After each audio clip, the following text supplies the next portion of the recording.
marriage is the story of Adam out walking the garden, out walking after the fall of the Garden of Paradise. And he had his two boys with him, one on either side. And they passed by the wreck and ruin of the beautiful Garden of Paradise.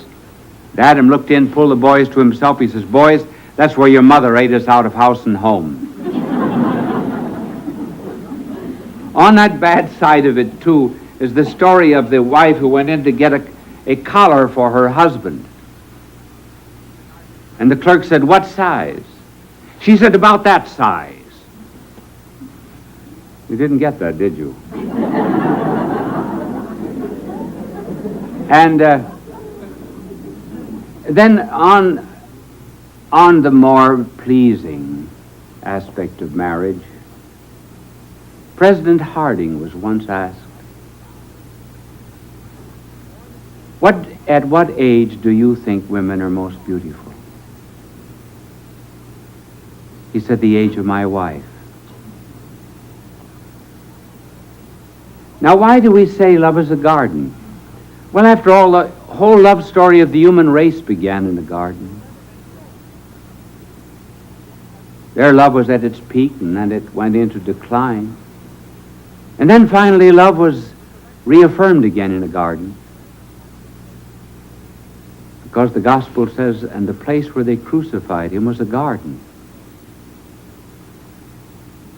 where the flowers seemed to be dead, and yet in the springtime there was a resurrection. But if it be a garden, we're going to take some of the stages of love in terms of a garden.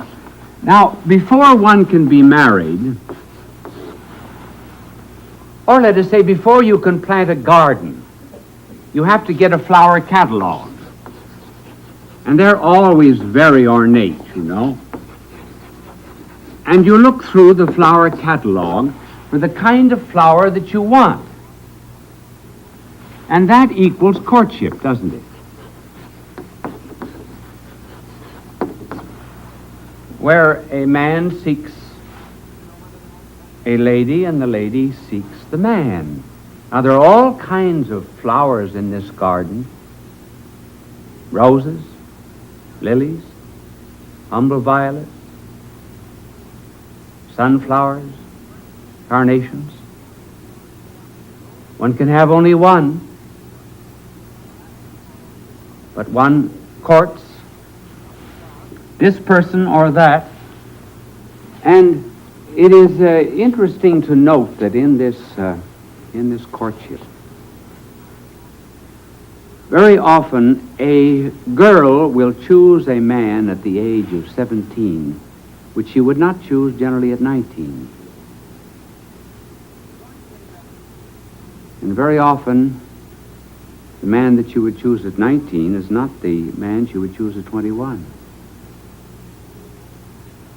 We have actually, in the United States, the longest the longest juvenile period of any country in the world. Maybe it's because we're wealthy and we're comfortable. And it takes a long, long time to grow up. I knew of an Irish couple that had been courting for years, 20 years or more. And she said to him, "Don't you think that we really ought to be getting married?" And he said, "Glory be to God who'd be having either of us."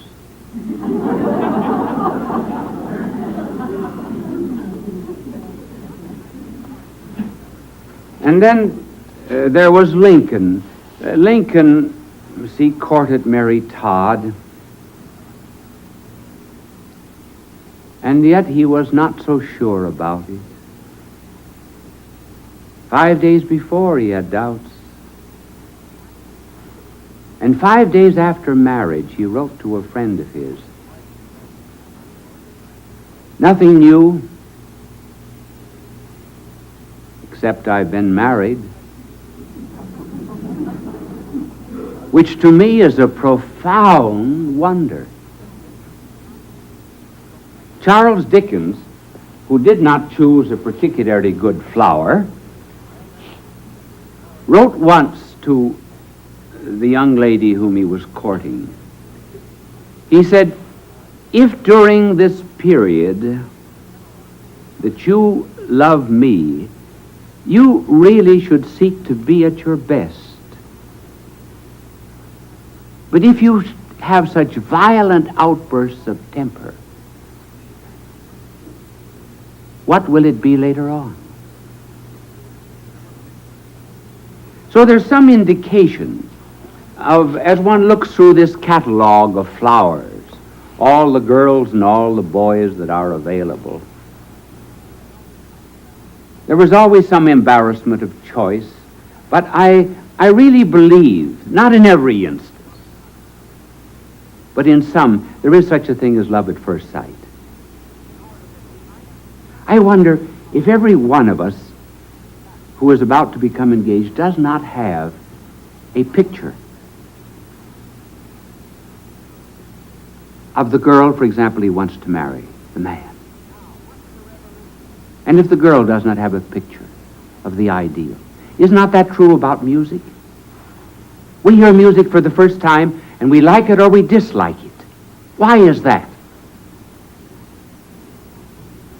It's because the music that we love is the music we already have in our own heart. There's a certain tempo, flow, and rhythm about our lives. And certain people fit into that. And this ideal image that we carry about is made up of dreams, of hopes, experiences, thoughts and longings. And I never saw it better fulfilled than a friend of mine, a Swiss gentleman, who had a picture in his home that he noticed when he was about 4 or 5 years of age. And looking at that picture one day, he said to his mother, "Someday, Mother, I'm going to marry a girl that looks exactly like that." Now, this was in Switzerland. And then as he went on, that is to say, became older, he repeated the words to his mother. He told me about the story. I witnessed his marriage to his wife. And do you know that that picture is almost a painting of his wife? It's now hanging in their home. He really had an ideal love. So therefore the courtship is like the flower, picking the flower before you begin to make your garden. And then afterwards comes the choosing of the one flower. And the choosing of the one flower, of course, is the proposal.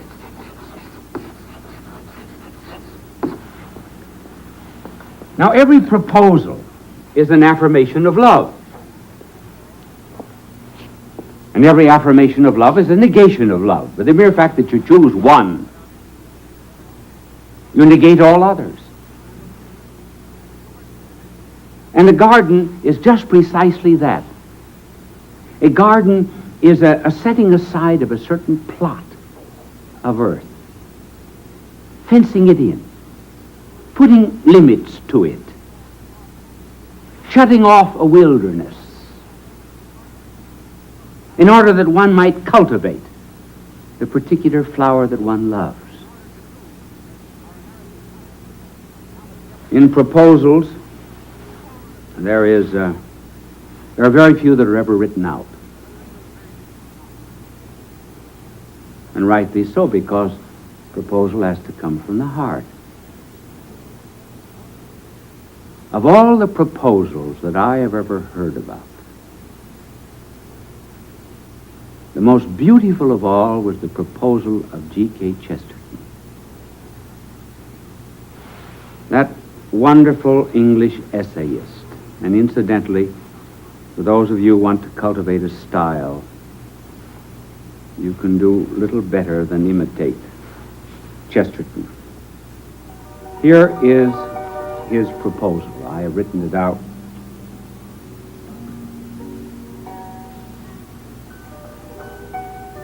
There are 4 lamps of thanksgiving always before me.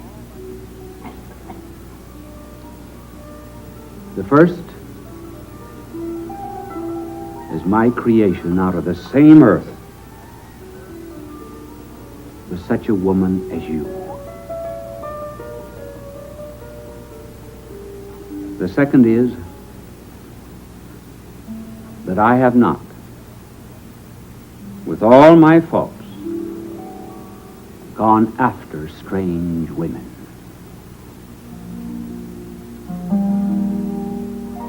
You cannot think how a man's self-restraint is rewarded in this. The third is that I have tried to love everything alive, a dim preparation for loving you. And the fourth, no words can express this. Here ends my previous existence. Take it. It led me to you.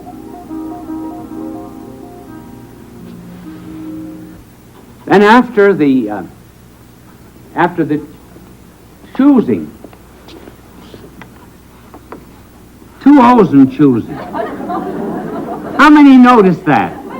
All of you noticed it. Yes. I didn't do this purposely, but that's always one way to get attention. I could have said, well, you see, we're all going to sleep. I noticed that, and I just wanted to see if you were awake, but you did. You were quite awake. Choosing. That's the choosing of the flower.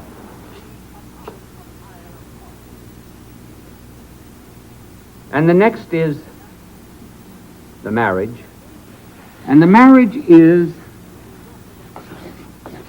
the planting of the garden.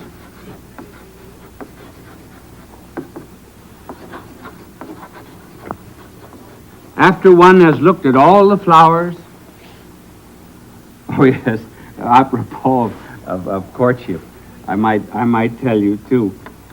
I will tell you this to make up for misspelling choosing.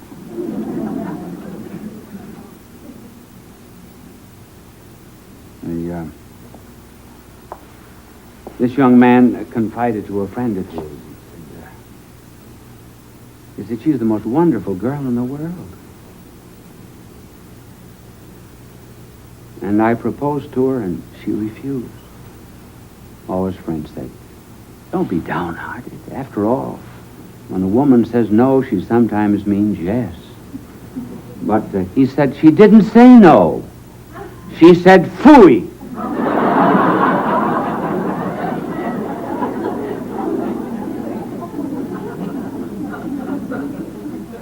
I heard of one Marine who was consoling another who had lost his best girl, or at any rate had tried to marry her, and she refused. He says, remember, he says, girls are all 82% water. Well, it's the 18 maybe that makes the difference. So the planting of the garden, after the flower has been chosen uniquely out of the catalog, then there comes the union of the flower and the garden, the planting of the seed. And here there is something more than just a transient experience. I believe that I told you in a previous telecast that Scripture never speaks of marriage in terms of sex. It speaks of it in terms of knowing.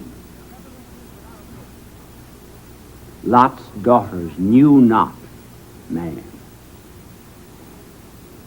Adam knew Eve, and she conceived. Then the Blessed Mother said to the angel, how shall this be? I know not man.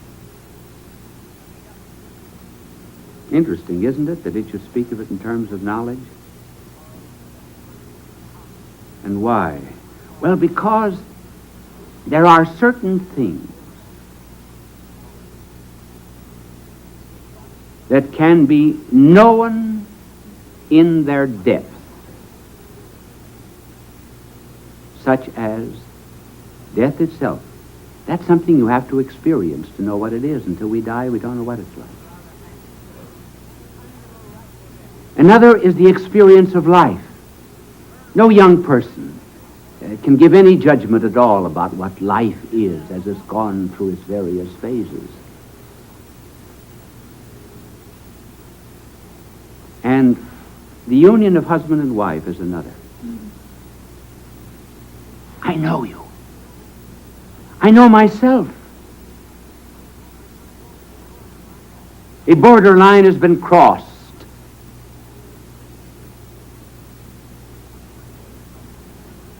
And one can never put oneself back again into the state of innocence, into the state of not knowing. It's forever there. Certain things we can make up for. For example, if I steal, I can return that which is stolen and ask for pardon. But here's something that cannot be stolen, returned after it is stolen. It's registered. And that is why it takes a constant atmosphere of love to maintain this growth in knowledge. That's why marriage is permanent. Constantly sounding the mystery of the other person. Mystery of body, the mystery of soul, the mystery of a woman, the mystery of a man, mothercraft, fathercraft, and all that love means.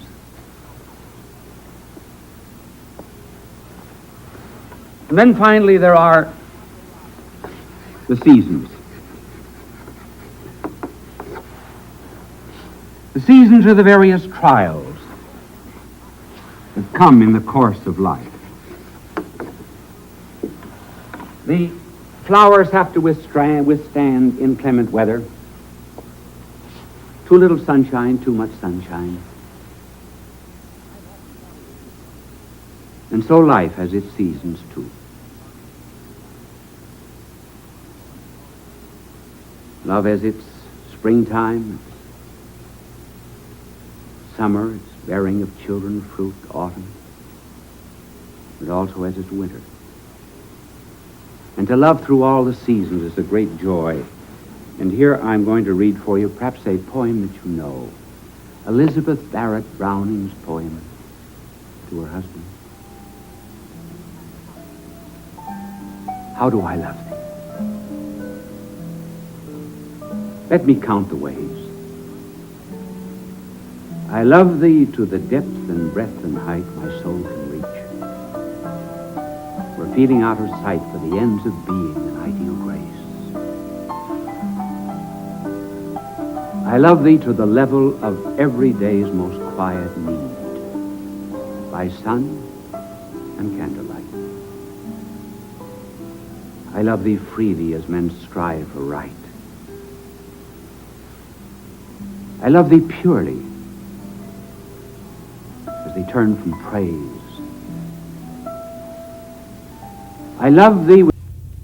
And the reason we've chosen this subject is because there seems to be so much despair in the world. And we will take as despairing a look as one can and then extract hope. You remember the old legend of Pandora's box? Pandora opened a box, and death, disease, destruction, economic chaos, leprosy, fears all came out, and she barely slammed the lid on the box. Otherwise, hope would have got out. Hope was the only thing that was left in the box, to indicate that there's some hope even amidst all the evils of the world. G.F. Watts did a painting of hope.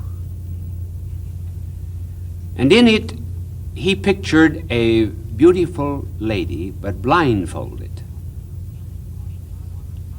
seated on a solitary planet whirling around into space. And she had before a harp, but the harp had only one string, and she was drawing a melody out of that one string. That is hope.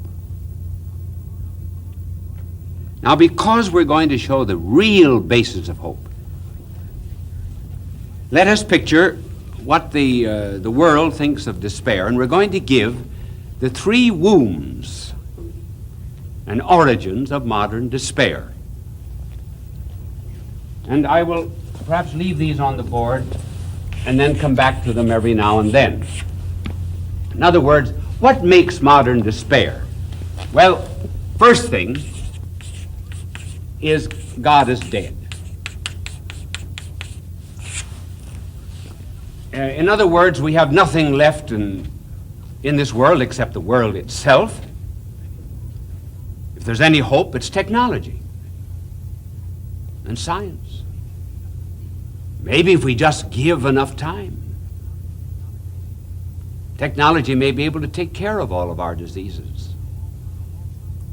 There'll be no more poverty.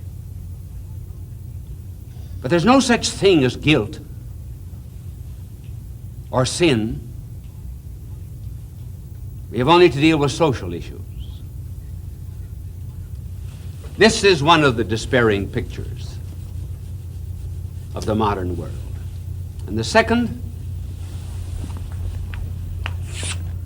is violence, which disturbs us all.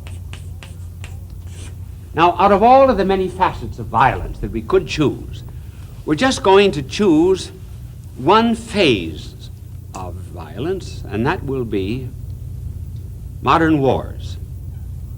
Now, what is terrible about modern wars is that they involve less and less the soldiers who fight.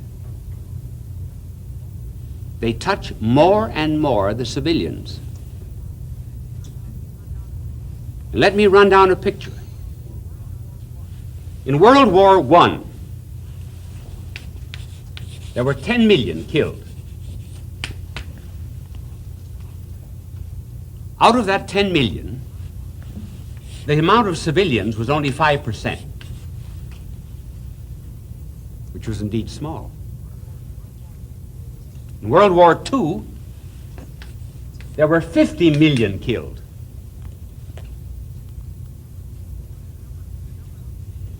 And the number of civilians was 48%, non-combatants.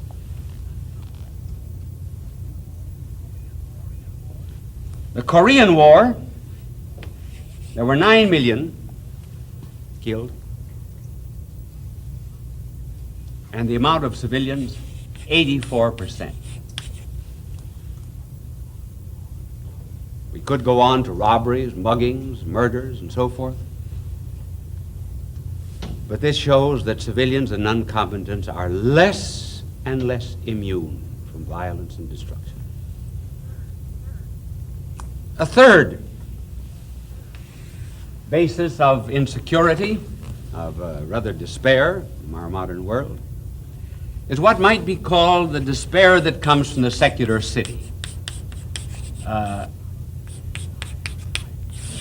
anxiety of modern man in contemporary civilization, his fears, his dreads, his neuroses, his psychoses, his loneliness. He's a wanderer on the earth. And you add up these three. Of a world in which science is the only hope and there is no guilt, violence and secularism, you have the despair in which we're all involved.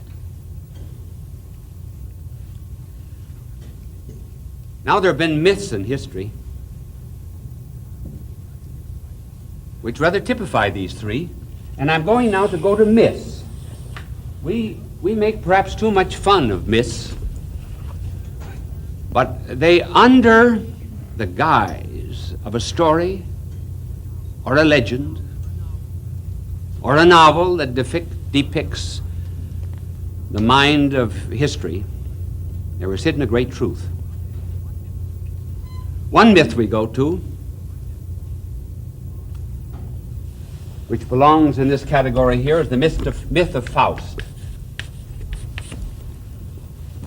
In this story of Faust the devil, he starts translating the Gospel of John. The beginning of the Gospel of John is, in the beginning was the Word. In the beginning was purpose, goal, meaning, destiny, intelligence. And the devil translated, in the beginning was the, and he could not write word.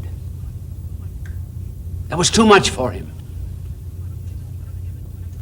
He couldn't give intelligence to anybody but himself. And so Faust wrote, in the beginning was the deed. In the beginning is the act. In the beginning is the situation. In the beginning is the thing that you do, which is without any moral determinant. That's merely the old way of picturing this notion. Now we come to another myth. The myth of Prometheus. Prometheus stole fire from heaven. When he brought fire down to this earth, he brought with it violence and destructiveness, not warmth and not love. And this old ancient Greek myth is passed on through all of the ages. And then we come to a third myth, Circe. Circe had a magic wand. The magic wand was stolen, and anyone that it touched turned into a pig. For Circe had that power. In other words, evil is lonely when it's left by itself. It has to have company. It's got to form a city, corporation, a group. Circe was the basis of all evil communications, whatever they be. Press, radio, television, pornography, anything. That which is wicked and base wants to make everyone else base, otherwise it's not content and happy. So you see, there's nothing new. Despair is only happening to new people. Now we're going to use one other example. And that will be the burden of this telecast. We're going to use the example of Cain. The Cain who killed Abel.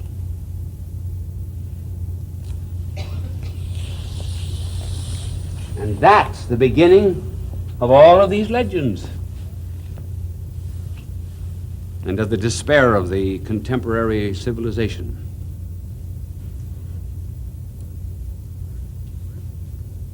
First, Cain was the one who said, practically, God is dead. Why? He refused to acknowledge guilt. No guilt, we said. No judge. And that was one of the reasons why Cain would offer no bloody sacrifice. He offered what? He offered nature. He offered technology. He offered the earth. He would not admit that he was responsible to anyone else. There was foulness on his soul that had to be washed away.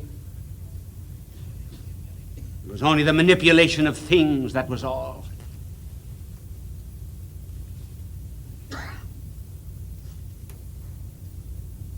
That's the reason the sacrifice was not pleasing.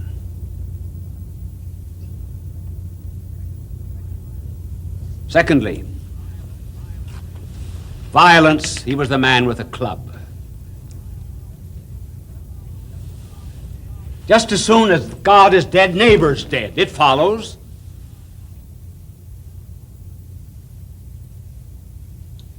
And so the day that Cain raised that forked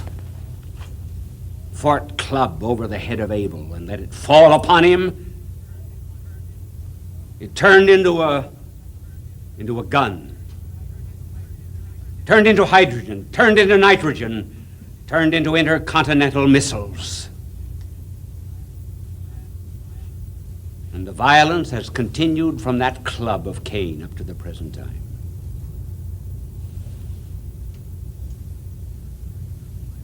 There was a German writer by the name of Brochert who wrote a story about Cain without mentioning Abel, for after all, we all belong to the race of Cain. And he said, when he was 2, at the age of 2, 2 men fought with fists. At the age of 12, they fought with clubs. At the age of 22, they fought with guns. At the age of 42, they were both infected with disease. And at the age of 62, they died and were buried together. And finally, when Cain had killed his brother, he said, I'll be a wanderer on the earth. He was frightened and afraid. And when God said to him, where's your brother Abel?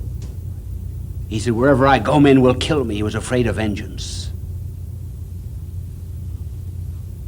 And so he founded the first city. Interesting, isn't it?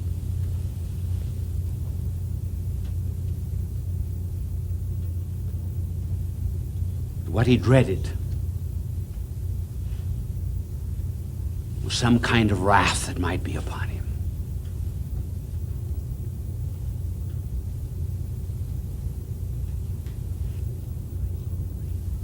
Now it's strange, isn't it, that in a talk on hope I should picture despair in such a triple way? Why? Oh, because we don't want hope to be just a kind of an optimism, a blinking of ourselves to the great realities of life. We're going to take the worst, when evil is most potent, and show how there's hope. And who will show us? Cain.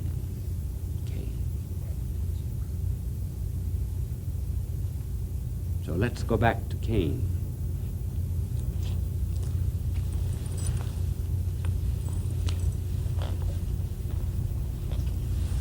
That's going to give the angel a big job to get rid of all of that violence and despair. He loves to get rid of despair. Just watch him work on that board. But listen to what I'm saying, too. You in the television audience won't see him, but I can only tell you that he doesn't like hopelessness. Now we come to hope and Cain. When Cain had killed his brother, he said to God, wherever I go, men will seek to kill me. See, there were other men besides Cain on earth.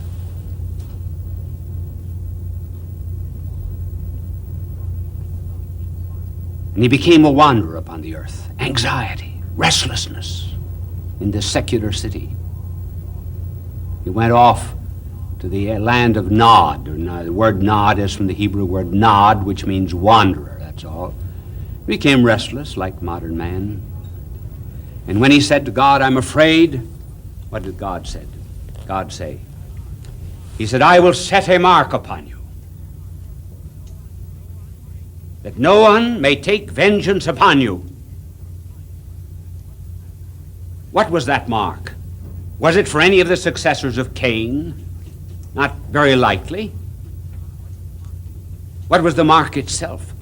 I don't know, it might have been the blood that was on his hands, Abel's blood that he couldn't wash off. Could have been that.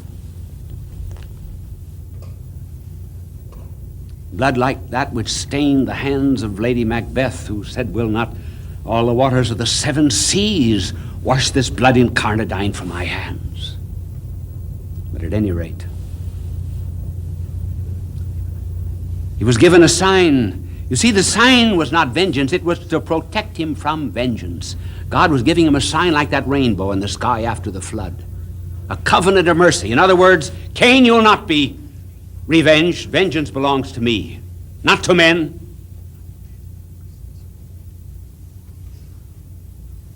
So he surrounded him with what? Surrounded him with mercy. Very much like, for example, the judges in the Middle Ages, whenever they sentenced anyone to death, had to receive communion with that man the day of his death in order to remind them, the condemned man, that after all, though I'm executing justice, you belong to a greater realm of mercy and understanding and compassion. And so what God did was surround him with compassion, with mercy. And that mark was a sign, you're God's property. You don't belong to men so that they can kill you. You're mine. And the Arabic word gainel means slave of God, which is probably a word that was taken from this very mark of Cain. Now let's modernize Cain and the murder of Abel. And let us go to a modern Cain and a modern Abel. To the assassination of Martin Luther King.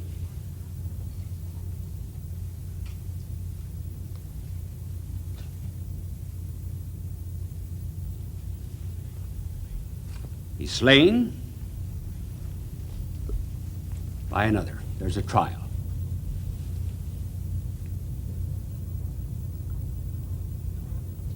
In the course of the trial, evidence is adduced against Cain, the assassin.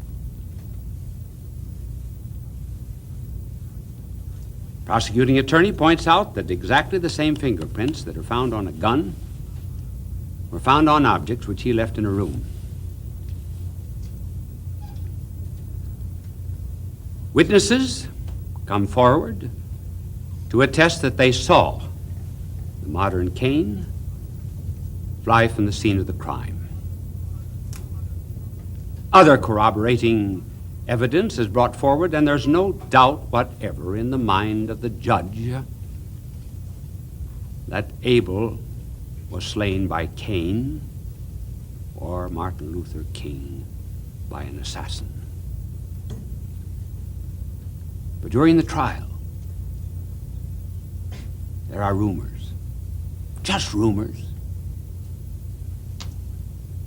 One rumor was that Martin Luther King appeared in Memphis.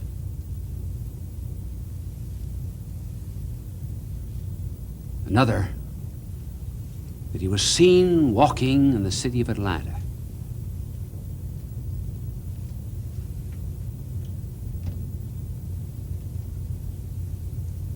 And another, that he was with the poor in Washington.